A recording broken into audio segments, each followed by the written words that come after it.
Assalamualaikum warahmatullahi wabarakatuh. Saya Ahmad Aziantoso dengan NIM 201102010040 akan melanjutkan presentasi dari kelompok kami, yaitu tentang peradaban Islam di Nusantara.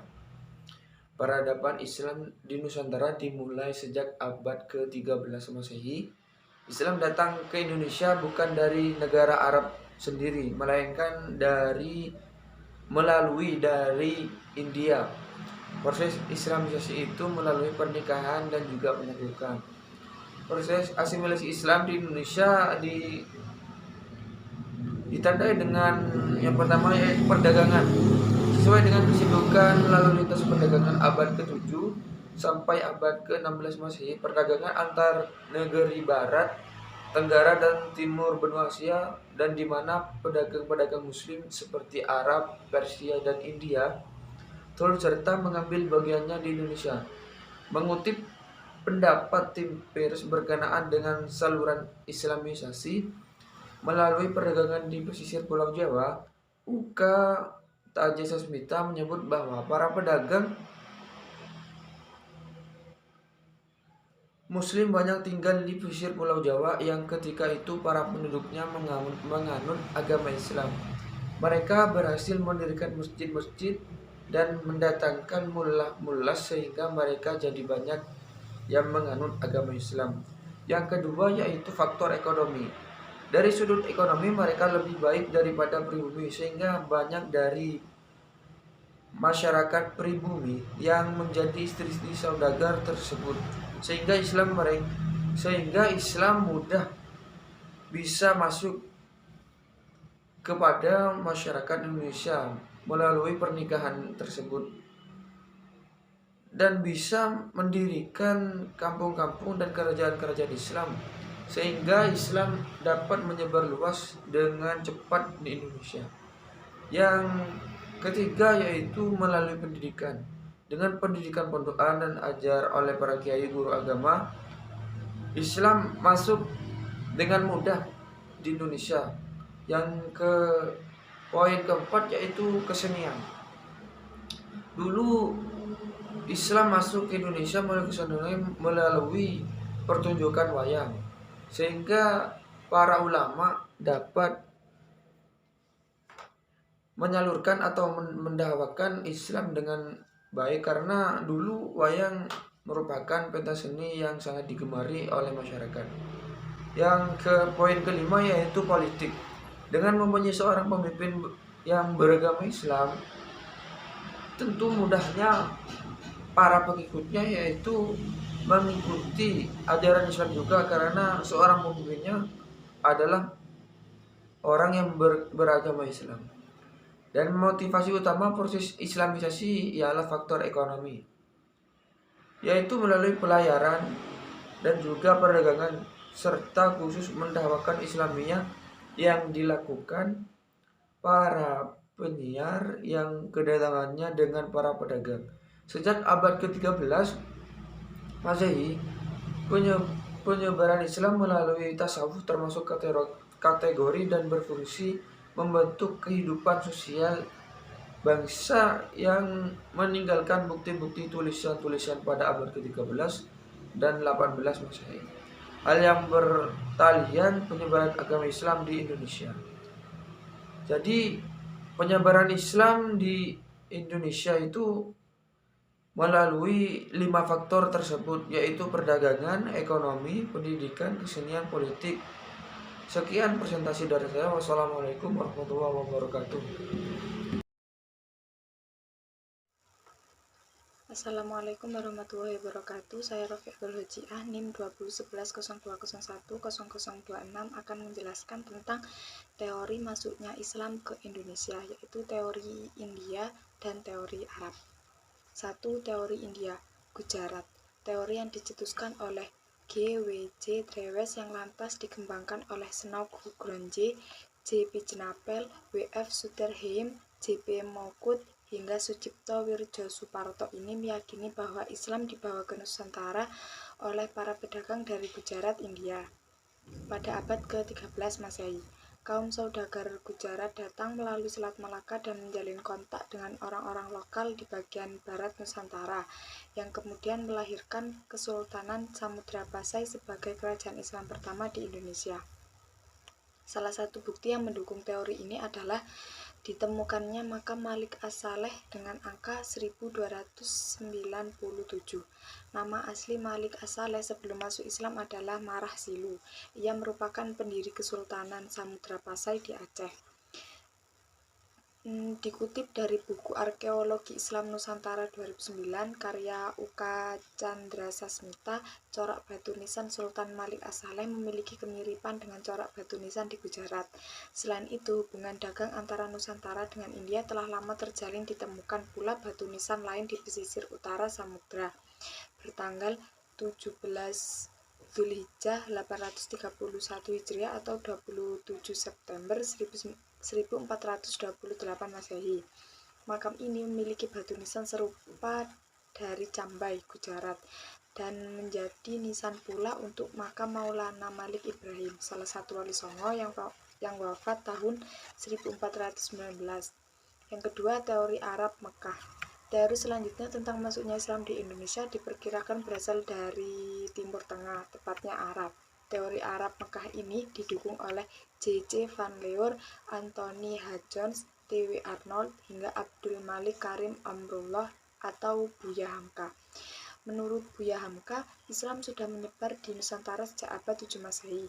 Hamka dalam bukunya berjudul Sejarah Umat Islam 1997 menjelaskan salah satu bukti yang menunjukkan bahwa Islam masuk ke Nusantara dari orang-orang Arab.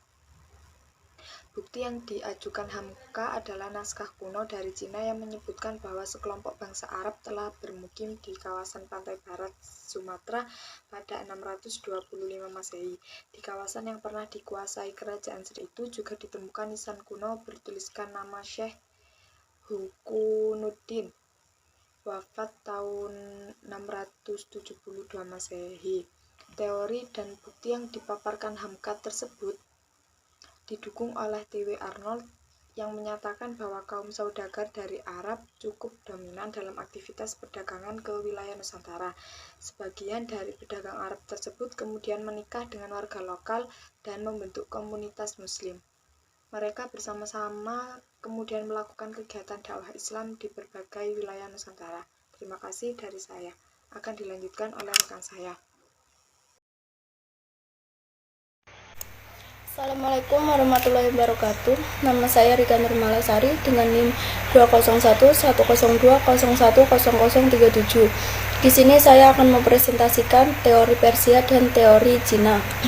Pertama, teori Persia, bahwa ajaran Islam masuk ke Nusantara dari bangsa Persia atau wilayah yang kemudian menjadi negara Iran pada abad ke-13 Masehi, didukung oleh Umar Amir Hussein dan Hussein Jajadiningrat. Abdurrahman Misno dalam Reception Dog Selection Modification Antropologi Hukum Islam di Indonesia 2016 menuliskan, Jajadiningrat berpendapat bahwa tradisi dan kebudayaan Islam di Indonesia memiliki persamaan dengan Persia. Salah satu contohnya adalah seni kaligrafi yang terpahat pada batu nisan bercorak Islam di Nusantara. Ada pula budaya tabut di Bengkulu dan tabuik di Sumatera Barat yang serupa dengan ritual di Persia setiap tanggal 10 Muharram. Akan tetapi, ajaran Islam yang masuk dari Persia kemungkinan adalah Syiah. Kesamaan tradisi tersebut serupa dengan ritual Syiah di Persia yang saat ini merujuk pada negara Iran. Teori ini cukup lemah karena mayoritas pemeluk Islam di Indonesia adalah bermadzhab Sunni. Yang kedua, teori Cina. Penyebaran Islam di Indonesia juga diperkirakan masuk dari Cina. Ajaran Islam berkembang di Cina pada masa dinasti Tang 618-905 Masehi, dibawa oleh Panglima Muslim dari kekhalifahan di Madinah semasa era Khalifah Utsman bin Affan, yakni Sa'ad bin Abi Waqqas. Pernah menjadi pusatnya para pendakwah Muslim dari Cina. Jin A. Berli 2004 dalam buku Islam in China menyebut relasi pertama antara orang-orang Islam dari Arab dengan bangsa Cina terjadi pada 713 Masehi. Diyakini bahwa Islam memasuki Nusantara bersamaan migrasi orang-orang Cina ke Asia Tenggara. Mereka memasuki wilayah Sumatera bagian selatan Palembang pada 879 atau abad ke-9 Masehi. Bukti lain adalah banyak pendakwa Islam keturunan Cina yang punya pengaruh besar di Kesultanan Demak, kerajaan Islam pertama di Jawa. Seiring dengan keruntuhan Kemaharajaan Majapahit pada perjalanan abad ke-13 Masehi, sebagian dari mereka disebut Wali Songo. Dalam buku sejarah yang ditulis oleh Nana Supriyatna diungkapkan, Kesultanan Demak didirikan oleh Raden Patah, putra Raja Majapahit dari istri seorang perempuan asal Cina yang telah mati. Raden Patah yang memiliki nama Cina Jingbun memimpin Demak bersama Wali Songo sejak 1500 Masehi. Sekian dari saya. Wassalamualaikum warahmatullahi wabarakatuh. Assalamualaikum warahmatullahi wabarakatuh. Saya Wilda Munfarida dengan NIM 20110201008 akan menjelaskan tentang tahap perkembangan Islam di Indonesia. Secara umum, tahap perkembangan Islam di Indonesia dimulai pada abad ke-13 hingga awal abad ke-20 yang mana dapat dikelompokkan menjadi 5 tahap. Tahap pertama yakni dimulai pada abad ke-13 hingga 15 Masehi. Fase ini merupakan tahap kepemulukan Islam secara formal. Yang ditekankan dalam fase ini adalah pengenalan dasar-dasar kosmopolitanisasi Islam, ketentuan dasar-dasar syariat, dan fikih. Tahap kedua yaitu dimulai pada abad ke-15 hingga 16 Masehi. Periode ini merupakan proses islamisasi Kepulauan Melayu dan berbagai pelosok Nusantara. Tradisi intelektualisme mulai terbentuk, seperti penulisan buku-buku agama dengan menggunakan bahasa Melayu. Dalam fase ini, pengaruh tasawuf sangat dominan. Tahap ketiga yaitu dimulai pada abad ke-17 hingga akhir abad 17 Masehi. Adalah tahap penyempurnaan pemahaman ajaran Islam dan berkembangnya tradisi intelektual. Pada masa ini, kita menyaksikan berkembangnya penulisan sastra-sastra dan buku-buku keagamaan dengan menggunakan bahasa Melayu. Pokok-pokok yang dibahas meliputi fikih ibadah, muamalah, fikih duali atau ketatanegaraan, syariah, usuluddin, ilmu kalam, tasyawuf, akhlak, filsafat, tafsir Al-Quran, al-hadis, ensiklopedia, tata bahasa atau nahwu shorof, dan lain-lain. Tahap keempat yaitu mulai pada abad ke-18 sampai dengan 19 Masehi. Periode ini terjadi penekanan atau ortodoksi terhadap syariah. Hal ini mendorong berkembangnya ajaran thariqat. Pemurnian ajaran Islam sangat efektif sebagai sarana integratif atau pemersatu bangsa. Tahap kelima yaitu dimulai pada awal abad ke-20 Masehi. Fase ini dinamakan masa perkembangan atau tajdidi. Pada periode ini, gerakan keagamaan tumbuh menjadi gerakan kebangsaan. Sekian dari saya. Terima kasih. Wassalamualaikum warahmatullahi wabarakatuh. Assalamualaikum warahmatullahi wabarakatuh. Saya Ayu Fernanda, NIM 2011 020 10034. Saya akan menjelaskan tentang peran Wali Songo dalam peradaban Islam di Indonesia. Wali Songo diartikan 9 wali yang menyebarkan agama Islam di Pulau Jawa. Wali bukanlah nama, melainkan sebutan julukan yang mengandung perlambang suatu dewan para wali. Angka 9 sebelum Islam berkembang dianggap angka keramat. Peran Wali Songo dan ulama sengaja untuk berdakwah, mengajar, dan mendirikan pesantren. Melalui pendidikan, proses penyebaran Islam lebih cepat dan berhasil. Dari berbagai daerah berdatangan utusan untuk belajar di sekolah atau pesantren, dan setelah selesai pendidikannya kembali ke daerah asal atau daerah lain untuk menyebarkan agama Islam. Peran ulama dan para wali sangat penting dalam proses penyebaran Islam, terutama di lingkungan pedalaman yang masih menganut kepercayaan lama sehingga dapat memeluk agama Islam. Wali Songo menggunakan kebudayaan dan kesenian untuk berdakwah, contohnya seperti wayang. Nama-nama Wali Songo adalah Sunan Gresik, Sunan Ampel, Sunan Giri, Sunan Bonang, Sunan Derajat, Sunan Kalijaga, Sunan Muria, Sunan Gunung Jati, dan Sunan Kudus. Demikian penjelasan dari saya, kurang lebihnya mohon maaf. Untuk pembahasan selanjutnya akan disampaikan oleh teman saya. Wassalamualaikum warahmatullahi wabarakatuh. Assalamualaikum warahmatullahi wabarakatuh. Di sini saya Muhammad Noval Nur Mazid dengan NIM 2011 0201 0009. Di sini saya akan mempresentasikan mengenai materi bentuk peradaban Islam di Indonesia. Perkembangan Islam yang ada di Indonesia tidak terlepas dari pengaruh perkembangan Islam di belahan bumi yang lainnya, seperti di Timur Tengah dan juga di Andalusia. Membaca Islam yang di Indonesia rasanya cukup penting. Sebab mengapa? Yaitu karena dari hasil pembacaan ini kita sebagai umat Islam dapat mengetahui akan bagaimana perkembangan Islam di Indonesia setelah Islam mengalami beberapa fase perubahan dari waktu ke waktu. Ada beberapa bentuk peradaban Islam di Indonesia. Di antaranya adalah peradaban pendidikan, gerakan masyarakat, budaya dan adat, serta ekonomi. Yang pertama yaitu pesantren, peradaban pendidikan Islam di Indonesia. Pesantren merupakan lembaga atau sistem pendidikan tertua di Indonesia. Pesantren juga memiliki ciri khas dan unik, dan juga dianggap sebagai sistem pendidikan yang formal. Selain pesantren, di Indonesia juga dikenal sistem pendidikan sebagai berikut, yaitu Madrasah Ibtidaiyah atau MI, Madrasah Sanawiyah MTS, dan Madrasah Aliyah atau MA. Nah, untuk tingkat universitas Islam di Indonesia juga kian maju dengan perkembangan zaman. Itu terbukti setiap daerah atau provinsi itu sekarang sudah memiliki universitas masing-masing, seperti Universitas Kiai Haji Ahmad Siddiq di Jember.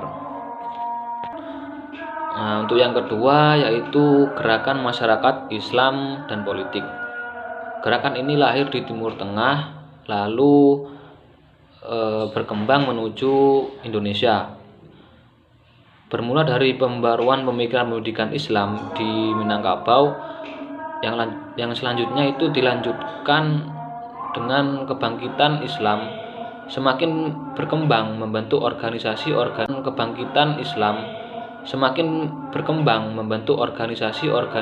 sosial, di antaranya yaitu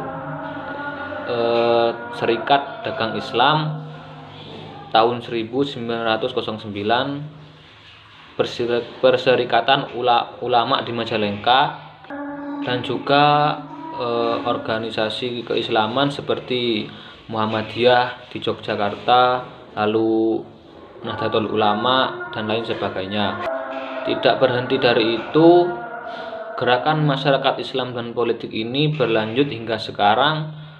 Itu terbukti dengan adanya beberapa partai yang berbasis Islam seperti PAN, PKS, PBB, dan PKB. Mungkin itu saja yang dapat saya sampaikan. Sekian, terima kasih.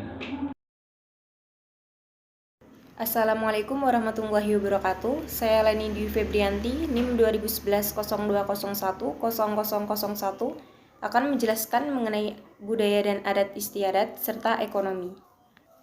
Bahasa Indonesia sebagai bahasa persatuan sangat banyak dipengaruhi oleh bahasa Arab. Bahasa Arab sudah banyak menyatu dalam kosakata bahasa Indonesia.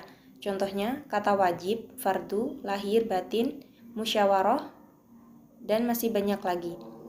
Dalam hal nama juga banyak dipakai nama-nama yang berciri Islam atau Arab. Kebiasaan yang banyak berkembang dari budaya Islam dapat berupa ucapan salam, acara tahlilan, syukuran, yasinan, dan masih banyak lagi. Dalam hal kesenian banyak dijumpai seni musik seperti qasidah, rebana, mawaris, berjanji, dan sholawat. Kita juga melihat pengaruh di bidang seni arsitektur rumah peribadatan atau masjid di Indonesia yang banyak dipengaruhi oleh arsitektur masjid yang ada di wilayah Timur Tengah. Lalu ekonomi. Peradaban dalam bidang ekonomi juga tidak ketinggalan. Daerah-daerah pesisir yang sering dikunjungi para pedagang Islam dari Arab, Persia, dan Gujarat yang menerapkan konsep jual beli secara Islam. Adanya kewajiban membayar zakat atau mal jariyah yang lainnya seperti sedekah, infak, wakaf, menyantuni anak yatim piatu, fakir dan miskin. Hal itu membuat perekonomian umat Islam semakin berkembang. Peradaban konkret dalam bidang ekonomi yang bercorak Islam dapat dilihat beberapa sistem perekonomian berbasis Islami. Lembaga-lembaga sosial bernafas Islam semakin banyak bermunculan, baik bertoleransi pada kasus bencana alam, kaum duafa, fakir miskin, anak yatim piatu, dan lain sebagainya. Sekian dari saya. Wassalamualaikum warahmatullahi wabarakatuh.